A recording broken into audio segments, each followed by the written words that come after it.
won the Super Bowl with him, but the person, he's just not a good teammate. Like, he knows that. Anybody in the Steeler building knows that, but we protected him. Support for this show comes from McDonald's new hot honey sauce. Hot honey sauce is here, and so is the snack wrap. And you can enjoy both together. Who would have thought that they could make the snack wrap even better? But if you're more of a breakfast person, you'll love the hot honey sausage egg biscuit off the breakfast menu. Don't miss out and try McDonald's hot honey sauce while you can now at participating McDonald's. Before we jump into the Dianna Russini episode, we got to make sure we try out our new topic and new segment, the Hot Honey Scale, brought to you by McDonald's. What up, everybody? Welcome back to Not Just Football. I'm Cam Heyward, and there's Hayden Walsh, and we're going to try something a little different today. We're ranking the greatest Steeler moments of all time on the Hot Honey Scale presented by McDonald's. Here's how it works. We've got to agree on a rating from 1 to 10 for each legendary moment, but here's the catch. Once we lock in a number, we can't use it again. And we don't know what's coming next, so we better choose wisely. The scale goes from 1 is pure hot, the most disrespectful, savage moments. 10 is pure honey, most heartwarming and beautiful plays. And somewhere in the middle, 5 or 6, that's the perfect hot honey balance. Sweet skill with that serious heat. All right, let's see what we're working with. Tony Toe Tap, I gotta say this is probably an 8 on the heartwarming, beautiful play. You know, seeing both feet touch the ground, it's like ballet. Like it was just, when you see it in slow motion, it's just a beautiful play. What do you think, Hayden? Yeah, I think 8's smart because it is the first one, so you don't want to get too excited on it. But also, you're right, a heartwarming play, game-winning touchdown, arguably one of the best throws in Super Bowl history, but nothing could beat that catch. Tony Toe Tap cementing his legendary MVP Super Bowl. I agree. 8 works for me on that. Damn, I got to give this a 2 because this is disrespectful. You know, if you look at this play, you think, did he gain any hair after he got knocked out? Because Jerome knocking him down was classic. It is a very good play, but is it number 2? I mean, it's gotta be. It's disrespectful. Let's say that. All right, disrespectful. Let's go to 3, though. Let's make it number 3 overall. Very disrespectful play, but it's probably not the most disrespectful play that's going to be on the list. Like I said, we're at number 2 right now. I like it at 3. Can we compromise on making it number 3? Okay, let's go 3. I'm gonna say it's probably like 5 or 6. Like I'll go 5. You know, heartwarming, but I got a lot more to contain, so I'm gonna go with that. I like that too. It is a nice little balance of hot and sweet because it also starts off the dynasty. I know there's other plays that a lot of people think started the Steeler dynasty, but the first Super Bowl victory is the most important because they go on an incredible run in the 70s and then obviously 2 more after that. So I'll go with 5 as well on that. I'm going 9 right here. This is probably, if you're talking to any kid growing up and you're trying to coach them to finish a play, this is what you use as, you know, as your genius play, because James Harrison drops, but then you also watch every player along with it block for him, and it's just a total team effort. Yeah, I agree. I like the positioning on it too. And I think the coolest part about that is Tomlin had told the guys early in the week, we're going to have to rally to the football. We need the unit. If we intercept a pass, we got to go finish the play. And sure enough, they needed it. And I would say this, he wins Super Bowl MVP if Santonio Holmes does not make that play late and they win the game another way, because that play is the best play in Super Bowl history, in my opinion. Yes. Oh, man. You know why this play is so disrespectful? Because they did it in Baltimore. And when you watch him run across the field and you see the ground just shaking, like, that is just iconic. And so I'm going to put this at like a 4. I have to correct you. That game was in Pittsburgh, but I agree. It was a incredible play. It was number 4. You've got your mouth wide open, but it was. The one that sent him to the Super Bowl, 43, sends him to Super Bowl 43, was in Pittsburgh, but I love the play. It's an incredibly disrespectful play because he takes Flacco to the house. And, yeah, good call, though. Not good call. I'm going to make this 2 because Ben literally said, hey, back me up further because I need to just go, down the field. And you watch him just make play after play. And, as a Cardinals fan or player, you're probably thinking, yeah, we backed them up. But then Ben leads that game-winning drive. That's pretty special. So I'll give it a 2. Yeah, I agree. 2 works there. And also for Ben, I think it probably exercised some demons because he didn't play great in his first Super Bowl appearance. And I think a lot of people said it was only the defense. And I'm sure he heard that a lot in his career. So for him to have to take a team the length of the field to score a touchdown to win the game. And then, too, we talked about Tony Totap making the catch. The throw on that play, I don't think ever gets enough credit. It is one of the best throws I've ever seen. He throws it over 3 Cardinals. So I agree. I like the 2 positioning on this play. I'm going to say this is probably a 7. Or no, scratch that. This is probably number 1 because it's disrespectful to the rest of the NFL that they were able to go on a 4 Super Bowl run and just dominate everything around. That was pretty special. And so I'm putting it as disrespectful to the rest of the National Football League. I'll go with that. They were the most dominant team by far and probably could have won more Super Bowls in that era. Just some things happened, I imagine. But I would agree. 1 works with me on that. They were the most dominant team, and they did it while disrespecting people defensively as well. So it kind of works to go that way, right? Yes. Pure hot, baby. Yeah. I know where you're going with this one. Oh, I'm gonna keep this. What number do we got left? This will be 6 for you because it'll be the perfect thing of hot and sweet, I'm sure. This is your favorite play. For the people listening, this is Cam's favorite play ever. Guys, I got to be honest. Antonio Brown's Immaculate Extension is one of my favorite plays, because of the drama leading that game. I think you win that game, you go to the playoffs, and to watch AB get curled up and then pop right back up, extended across, was pretty special. And so I'm going to give it a 6 and say, man, you got hot and honey. You mix them together. Perfect blend. Just because you love that play so much, I'll just agree with you. I knew you were going to go around that point. It is a great play. And for all the great plays he made in his career, that's probably the most memorable because it's got the name attached to it, right? So, and you can always remember the vision of him just extending that arm out. Man, one hell of a player. There's no doubt about that. And I'll give you the 6, whatever you want. Okay. For this one, I'm going to lean more on my honey side because, man, it's beautiful to watch a defense hold anybody to 17 yards rushing, but it's also disrespectful. So scratch that. I'm going to make it. Wait, what do we have left? I think 7 and 10. So it's got to be on the honey side. Oh, so damn. It's just beautiful to watch, guys. Like when you watch a defense holding anybody to 17 yards, it's just beauty. So what number did you go with? 10. Oh, okay, 10, full suite. I'll say that's fair. I think, too, when you're called the Steel Curtain and you live up to your name, I think that is probably the sweetest part you could do, right? And that's a defensive battle. They absolutely dominated the Vikings. So 7 or 10, works for that. Immaculate Reception.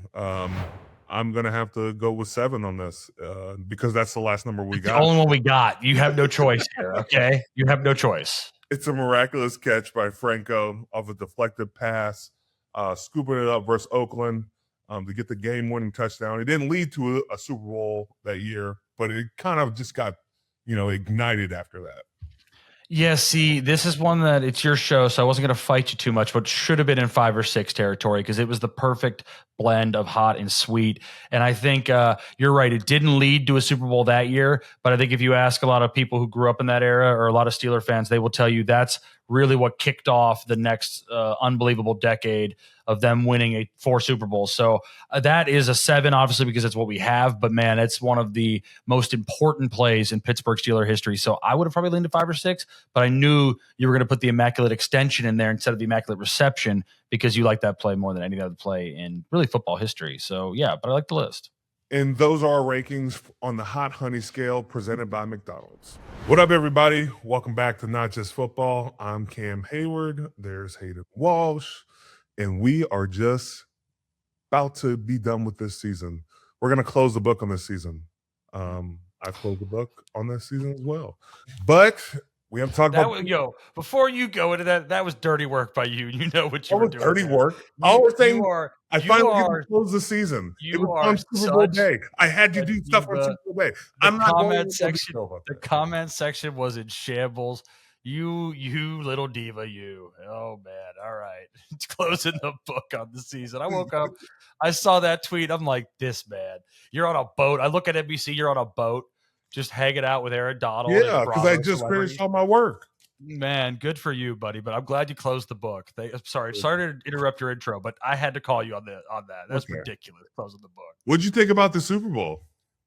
I thought it was great, right? I mean, it wasn't a very good game, but I was happy for the Seahawks.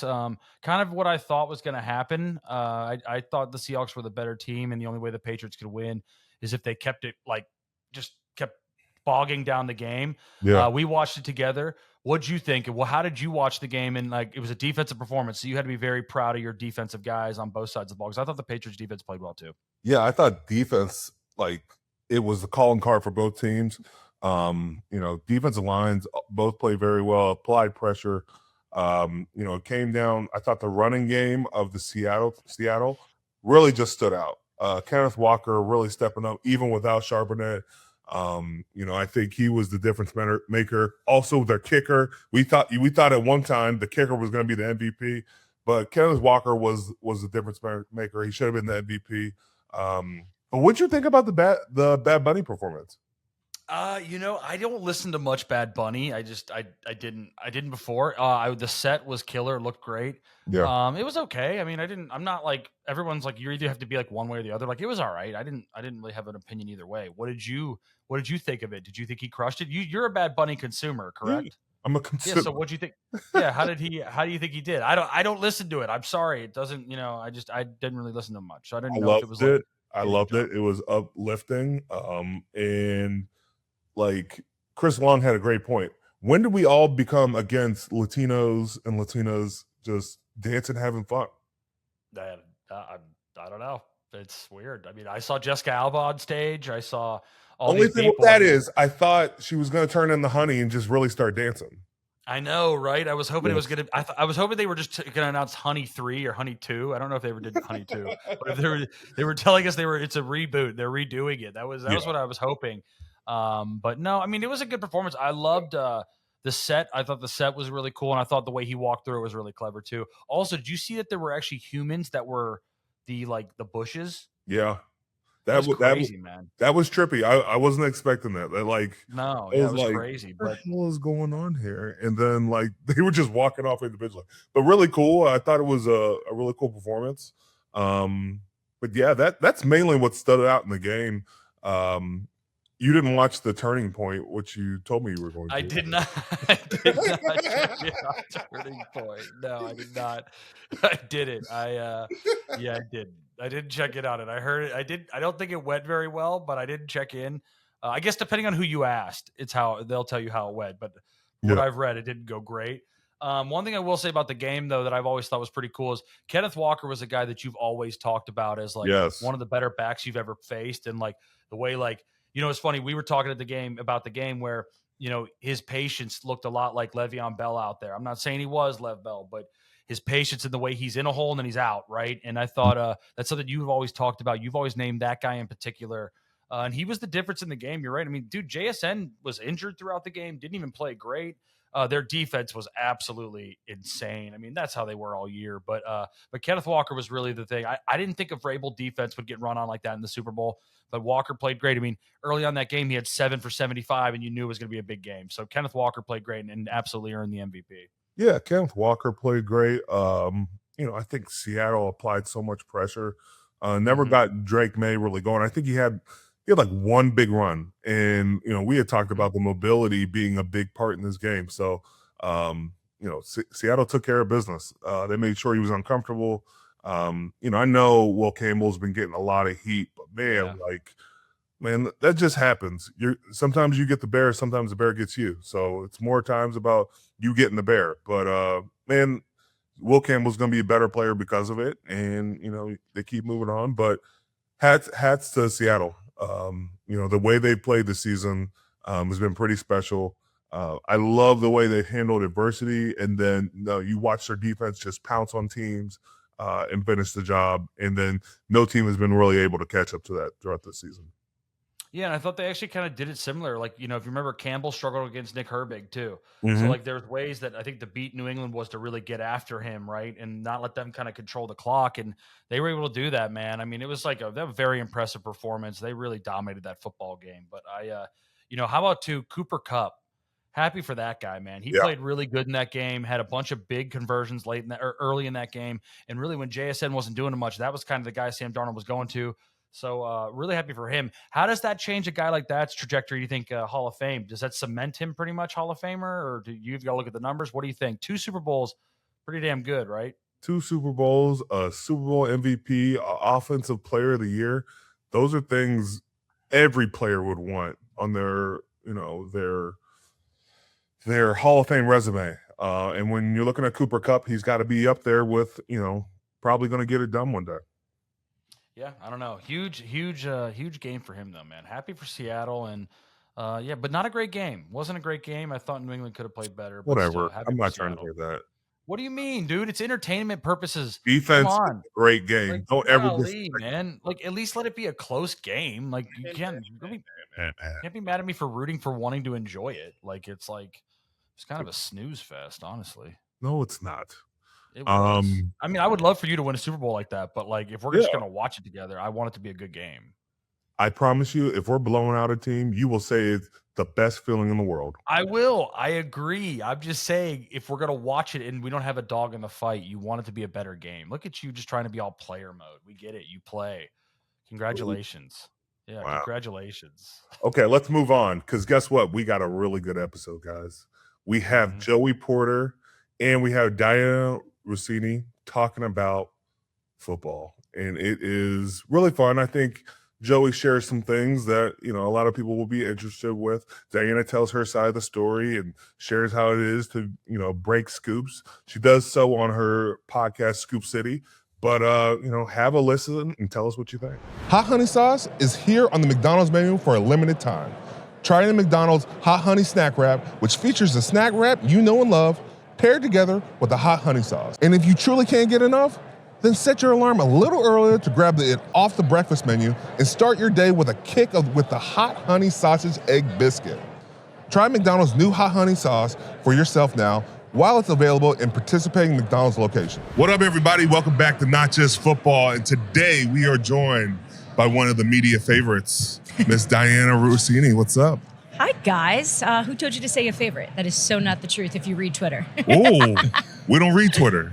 I've had some great people in football suggest that to me. Like, why would you ever, the way you guys say to each other as players, the way coaches tell their players as well, like, who cares what people you don't know think about you? Right. They don't understand what it takes to be successful and to do this job relentlessly every day. But it's so hard. It's so hard to not look. He wouldn't lie about that, though. He doesn't like media people that much. If he likes you, he tells you the truth on it. Trust me. First of all, I have covered him for like 17 decades. I know how he is. We're both old. 16 years is a long time. It's a long time. I'm not even in my 16th year, sir. You had it 15, going on 16. Yeah, going on 16. I mean, she 15, 16. It's the same thing at that point. At this point in time, really? Thanks, guys. Thanks for making me feel like a relic. No. Well, you are one of the greats in the game, and I've been so lucky to cover you, and I've always been so appreciative of your time. Everyone's pulling at this man every second of the day in Pittsburgh, and so whenever I needed anything, you've always been there. So thank you for that. Thank you. Look at this. So much love on this show. Oh, absolutely. Starting off right. We know you host Scoop City Podcast. Yeah. What's the scoop you got out here? Ooh, man. I keep stepping in the wrong thing. So one of the hardest parts about being an insider is you only report like 2% of what you're told because you got to protect the relationships. Absolutely. And everyone is so paranoid in football. Things that I don't even think are that big of a deal can bother a player, bother an agent, a coach, a GM, an owner even. So when you come down here to Radio Row and you're talking like 50 hours a day, you start letting things out. And I said some things yesterday. I'm like, I probably shouldn't go there. One of the conversations I had in Boston, with Boston radio, was just about what their offseason would look like. Mm-hmm. And so I was kind of just theorizing, like, well, A.J. Brown doesn't seem too happy in Philly. Max Crosby doesn't seem too happy in Vegas. Maybe New England would be a place they'd like to land. which then turned into a story that everybody wants trades. I seen that today with Crosby. I didn't even know that. Yeah, that was me. Sorry. No, look, like I so much of this, and as a player, I know you know this. It's just common sense, but people don't use common sense when they're following football. They want to believe what they want to believe, and they take the words of what you guys say to the public as absolute truths. And sometimes you can't. No. Well, that too. You can't joke around. I like to have fun. Sometimes I'm just like I don't really care what y'all think. Like, I'm just going to say what's on my mind at this time. That's also called experience. And you're at a point in your career. Well, he definitely has that experience. Like when you've accomplished as much as you have and you've seen everything, nothing shocks you. I could probably never catch you off guard on it. Maybe Mike Tomlin really.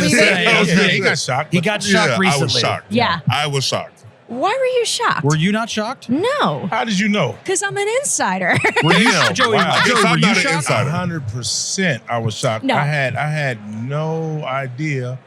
So when my son called me, I can hear in his throat it was something bad because he was teared up. You know what I'm saying? That's like he didn't see it coming. It's like an uncle, not just my head coach. That's just like an uncle to him. Like, he stayed at that house. He's friends with Dino and Mason and Harley. So, like, he didn't see that coming. I didn't see it coming. So he told me, I was like, damn, is that on the news already? What are you talking about? Yeah. And then 15 minutes later, I seen it. The truth is, there were rumblings. There have been rumblings for years.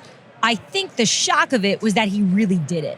Like, he was really ready to take a break from this. And I mean, I would love to know how you felt the second he said those words. I was like, damn, he beat me to the punch. You know, I'm like, I yeah. thought of you actually when it happened because I'm like, is Cam going to hang it up now? Because do you want to do this with the new head coach? Because that's a lot. Scoop. She's looking for his scoop already. You see the way she went in on that? Yeah. No, I'm a naturally curious person. Wonder. We will see. Man, he I don't didn't know. get that knee all fixed for nothing.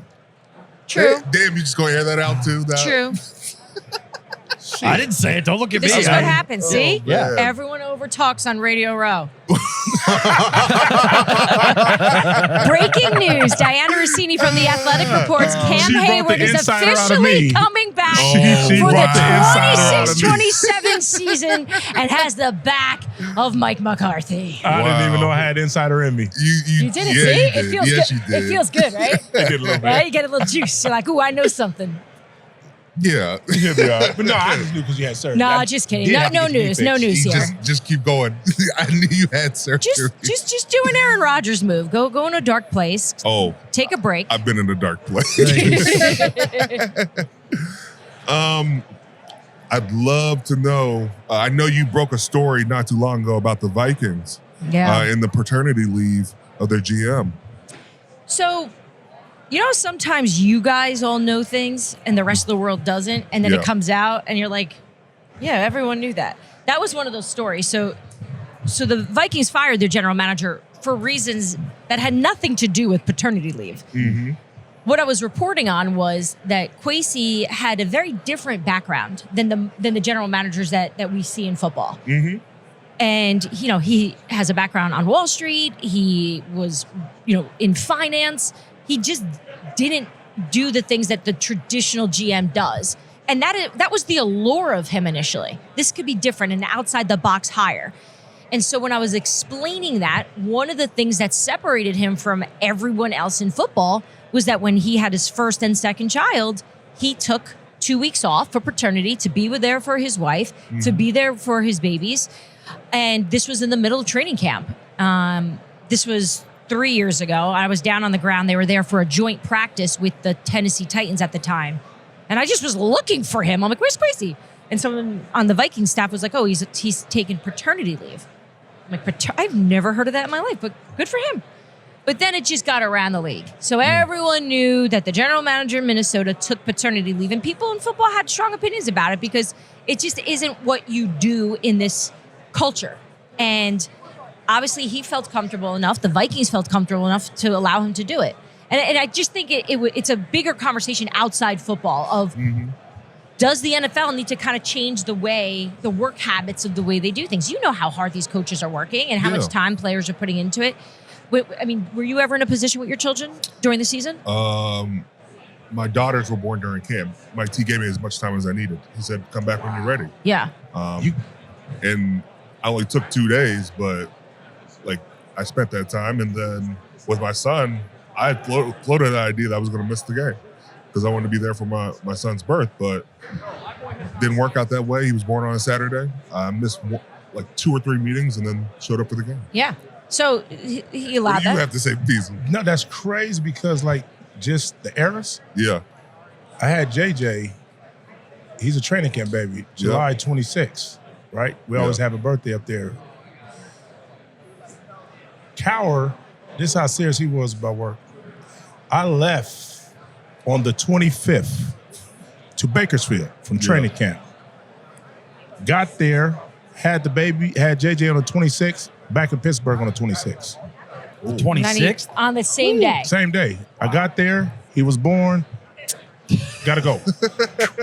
And I was mad, right? Yeah. But I was there because later in the season, Bruner had his son, and Lee Flowers had a kid, and they were gone for like 7 days. 7 days. Woo. I was my first year about to get to starting jobs. He was like, Oh, yeah. well, you know, I'm gonna let you go, but I need you to get back because you're fighting for the position. Me wanting to fight for the position, I thought this is what everybody was doing. So Yeah. it's a simple fact that they're letting me go home to see the birth and come back. I didn't think nothing about it until later in the season. I'm like, man, these dudes is missing real week. I'm missing training camp. Like, I'm missing Yeah, nothing. a day of camp. It's funny, though, because like Mike T played the mind game with me, right? He goes, come back when you want to. It's the worst. And I'm like, Because it puts it what on does that you. mean? That's such a loaded. I'm like, oh, this is a setup. I better get my ass back here as soon as I can. Yeah.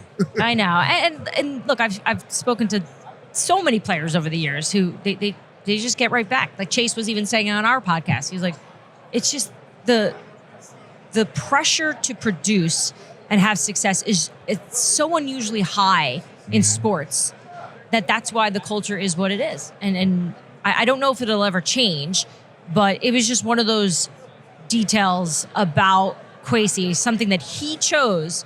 I think that just a lot of people had strong opinions about. I would love to get your thoughts. I know there's a lot of player podcasts, and people leak stuff through that. Yeah. You know, how do you view it, and how do you use it as a tool, having players talk? Love player podcasts. They're my favorite things to listen to when I'm running errands or I'm just doing things in the morning, because you guys have this incredible ability to speak to us on our microphones in a way that can be sometimes a little robotic and purposed. Mm-hmm. And I get it. I know why you do it. And I just think the podcast space is just so much more freeing for you guys, and nothing is going to be taken out of context because it's coming from you. You're putting your thought in it. You have your notes. You have a producer. You cut what you don't want. So I use it more really to learn about the personalities than I do news, even though you guys do a lot of that, or this show not as much, but other shows like really get into what's going on in the specific life of that player. I'm all for it. I want more players to do it. Remember a few years ago, it was like, I think it was even Ryan Clark when he was a player.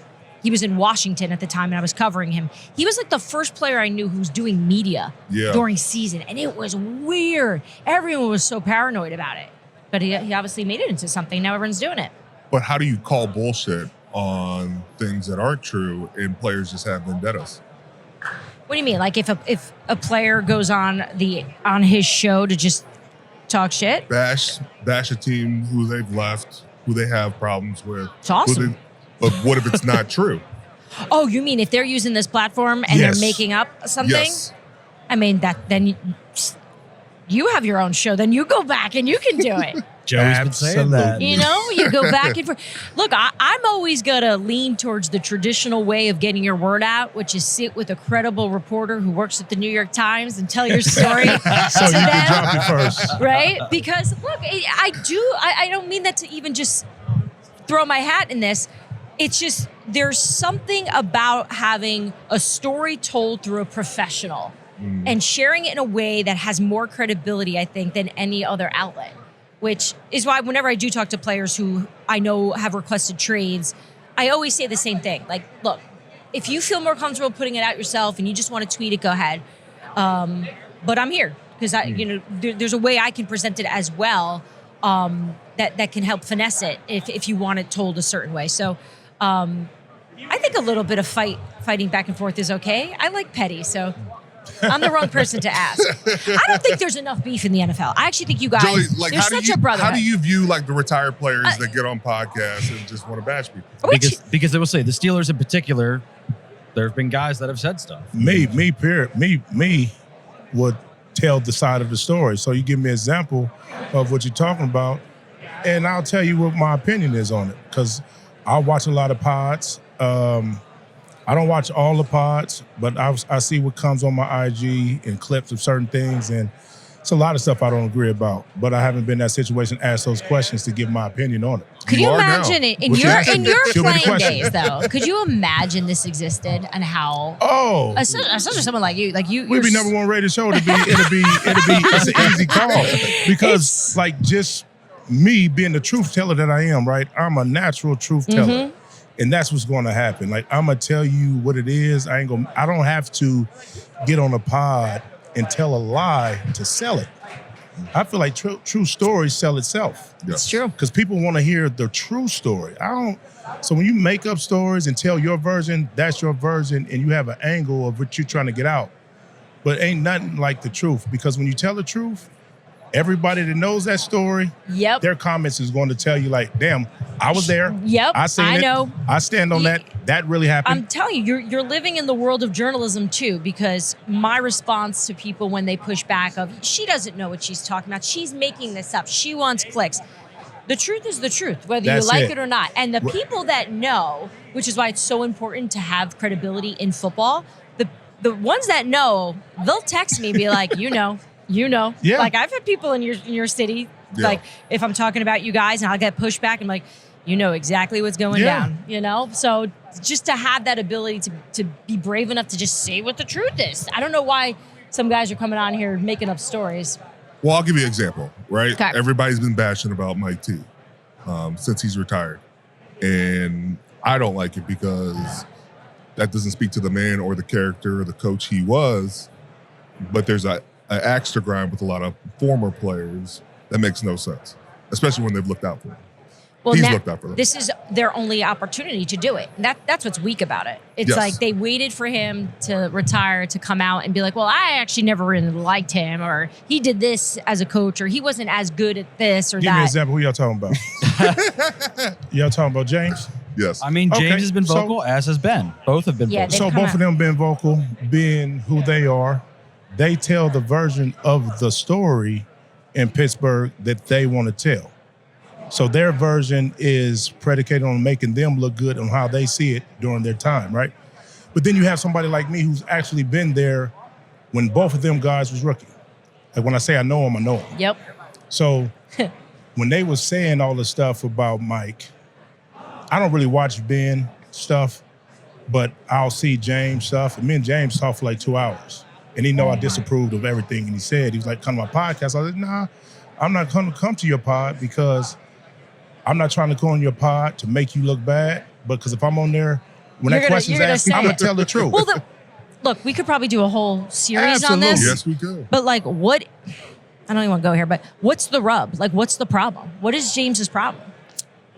We don't know. So this is what he says. He said, well, he lied to me in 2013, 14, or some year that he wanted to come back and play.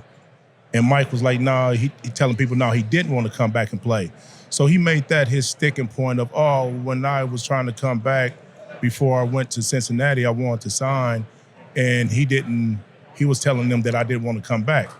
Cold word for a coach saying I don't want him back. Correct. Right? Everybody that's He in the just league. didn't want to hurt your feelings. So everybody knows that it's not a lie. So if I tell you that, if I'm telling people that you're asking, I don't want you to come back, or I'm saying you don't want to come back, that means I don't want you to come back. Yep. Right? But I'm saying you don't want to come back because basically I don't want you back. And that's okay because like when you are a player that he was at the time, right? So you can deal with the personality when you're playing at a high level, and I have to pay you this much money, right? So when you're playing at the high level and you're the best player in the world, I have to accept who you are as the player. But once that play level drops, so the same guy that was probably playing 12, 13 million, whatever the number was, now I'm getting you to come back for minimum. You can't be the same guy you was for minimum. Yep. Right? So guess what? I don't want that because he's still going to act like this character, but I'm not paying you that no more. So I don't want to deal with the Debo character that we created because you don't get to still do that at the 1.5, right? I put up with just whatever the shit was that I put up with when you were playing good. But if you, for this number, you're not going to be in that same role. Exactly. So do you keep that guy? It's like the NBA players that it's hard to have a mellow or a great player on your team coming off the bench, right? That's always been hard for the NFL guys to like bring basically the Hall of Famer back on your back on the team with a different role. His anger towards Mike was in a way of like, damn, man, if you don't like that, if that's the one thing that he did bad to you, you're going to say he's a bad coach. You're going to take his greatness away. You're going to say he's not a good coach. And I told him, I said, how can you say he's not a great coach when everything that happened good to you in football was under his watch? Because of him. Yep. Like your Debo name, when I played with you, you was James Harrison. You called you Silverback. Nobody knew you. Because under Cowher, they cut you 3 times. Cut you 3 times, you was looked at as a special team player. Under Mike, 3 or 4 Pro Bowls, Defense Player of the Year, playing 2 championships, paid you over 50-something million. You thought you did all of that? Yep. You think the head coach didn't have his hand in making that player? So when you say he did nothing for you, that's crazy. Then it's like, damn, why would you take a shot at the guy who changed your life? Because Cowher didn't change your life. Cowher cut you 3 times. Then he's like, oh, well, Butts is considered a good coach and Mike Tomlin's not. I say, Coach Butler is a good coach, but you gonna call him a great coach? And I'm not shitting no Butts because I love Butts. What's the difference? If you're giving Butts great coaches, I said, why you didn't make the team the first 3 times you got cut if you're so damn great? Yeah. How did you keep getting cut? You know what I'm saying? Because like a great coach, you gonna know the defense and not get cut. You know what I'm saying? So we went back and forth in our banter, but like I told him, like, I didn't agree with none of it because I just feel like you took a shot at Mike. And you know, in this space, Mike ain't gonna defend himself in this space. No. You know what I'm saying? He gonna do that.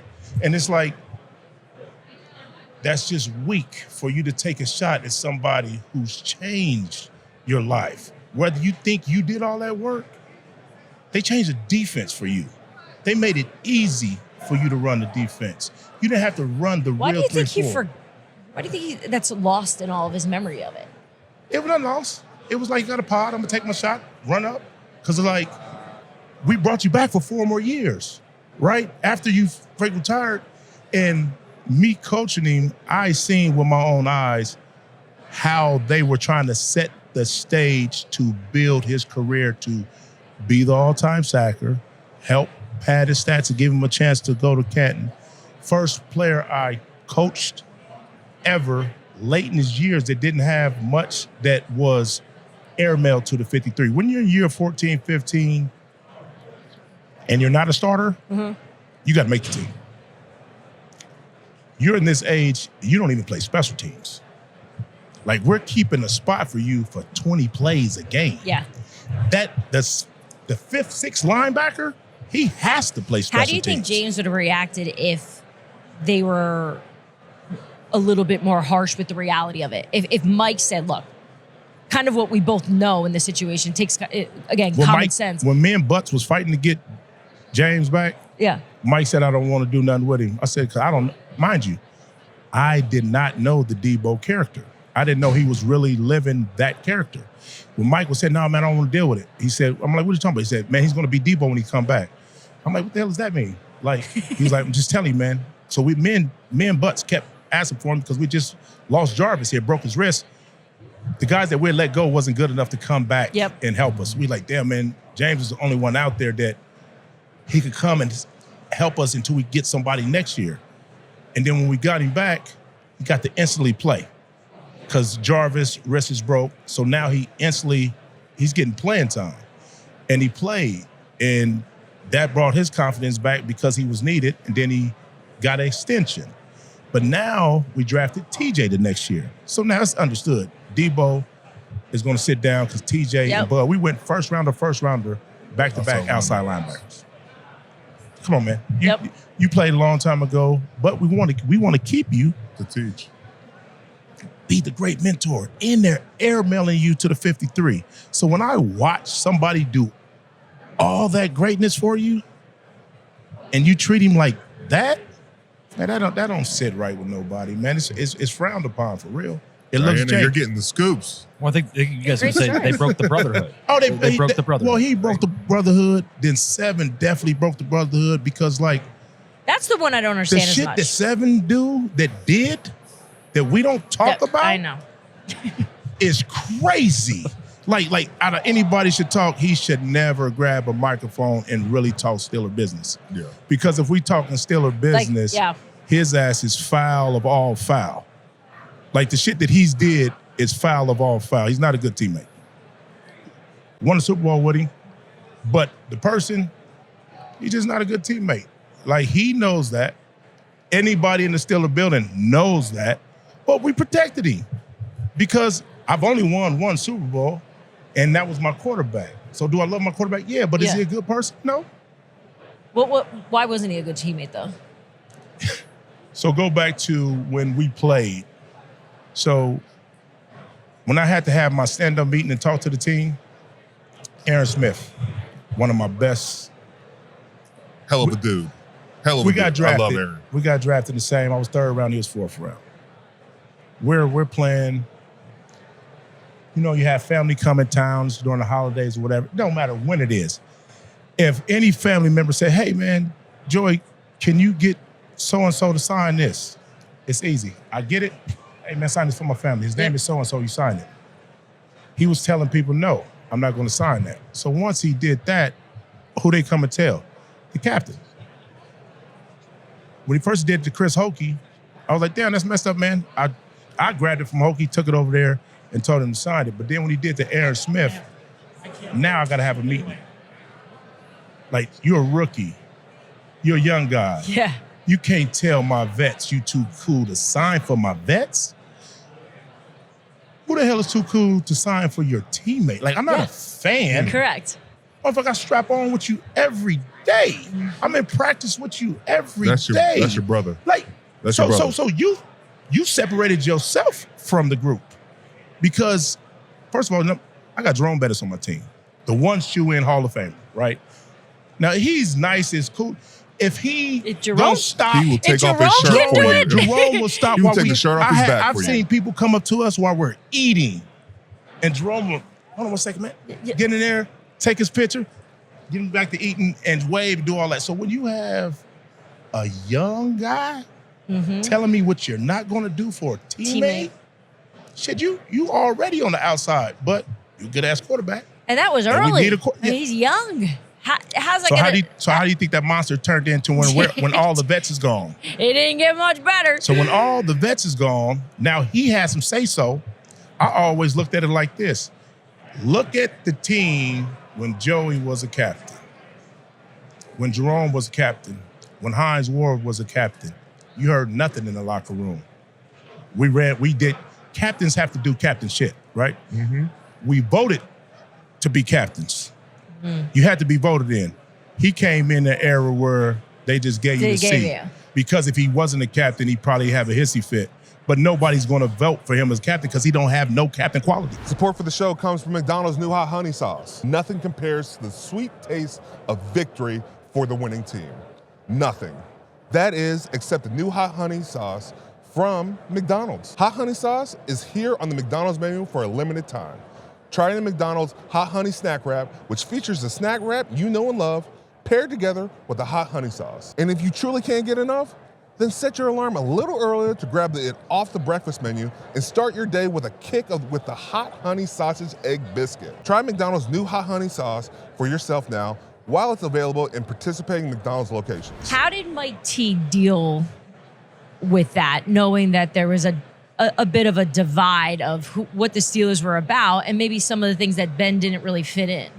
By the time I got there as a coach, he was off limits to even talk about. Yeah. Like every time I would even have a suggestion of just, that never left me of just watching football because I know the guy, but I know what we need. And shit, he just, at that point in time, he can do it however he wants to, wasn't nobody going to say nothing. You know what I'm saying? That animal was already built, kind of like how Debo turned into Debo. So, like, he believed in the character. He really started thinking that's who he is. Mm-hmm. Like, we had a football game, and he's sitting over there with the eyeball raised, and we're at a high school football game. I'm like, man, why are you trying to look unapproachable?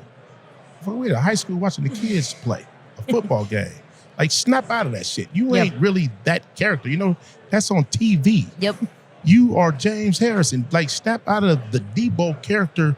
You don't get to be him 24/7. You know what I'm saying? Come on, man. When you're around us, be regular. Yep. And but he's tapped into that. I don't know when he's playing James or when he's playing the character. But I told him, and like I said, we talked for a long time. I didn't approve of none of the stuff he said because it was foul. Like, you're shitting on a person who did everything for you. And I think you got a mistaken. Under Cowher, you never were going to play.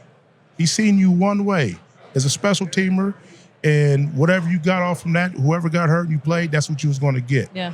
They showed you how they felt about you. They drafted 2 outside linebackers, first and second pick, as soon as I left. Timmons was an outside linebacker at first, before they made him a middle linebacker. We went first and second. When Joey left, we went as well. We went Timmons outside linebacker and Woodley.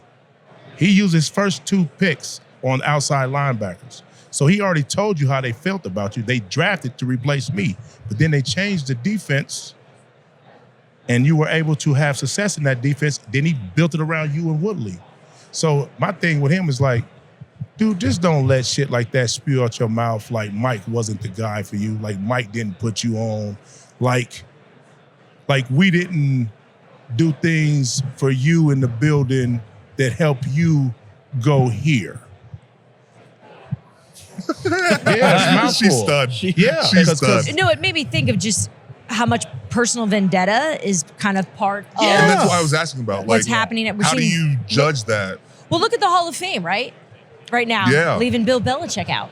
But it's probably better because you know the truth more than most people, like than Well, the fans. first of all, if you're kinda gonna laugh at someone, right? the voting process, if you want to just go by the numbers, just have AI do it. But that's just not what the reality is. It's human beings, right? So when humans have humans and feelings and experiences, and to not vote Bill Belichick in is proof that somebody was using their feelings on this, because it had nothing to do with the accomplishment of it.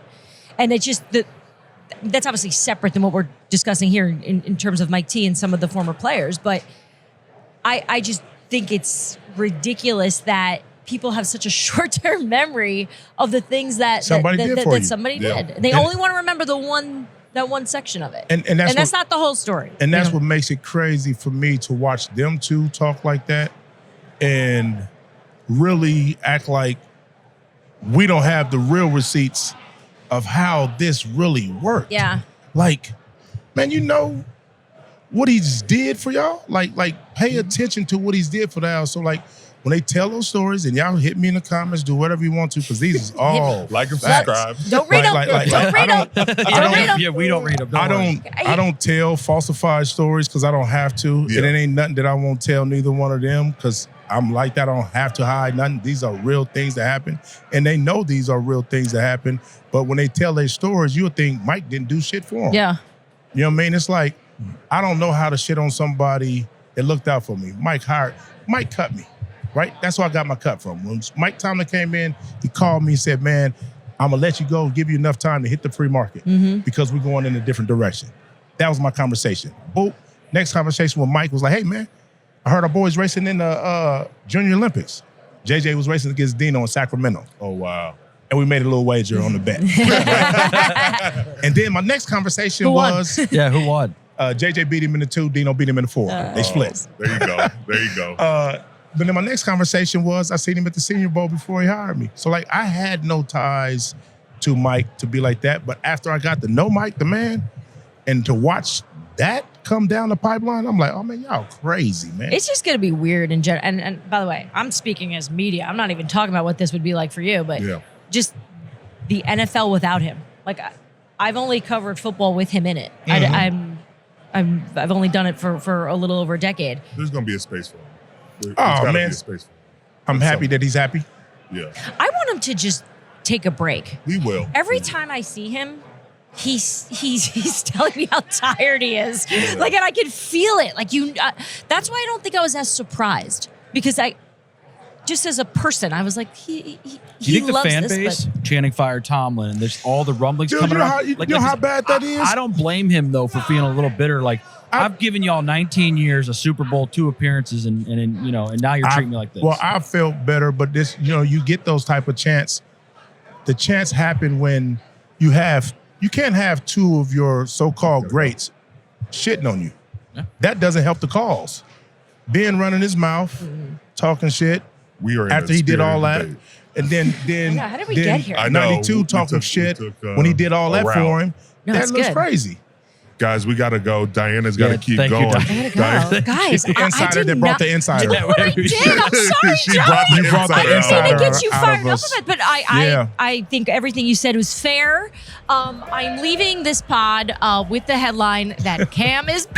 Oh, nice. Cam is going nowhere. Wow. Love you, baby. Thank you, Diana. Absolutely. McDonald's has heard you. They really did.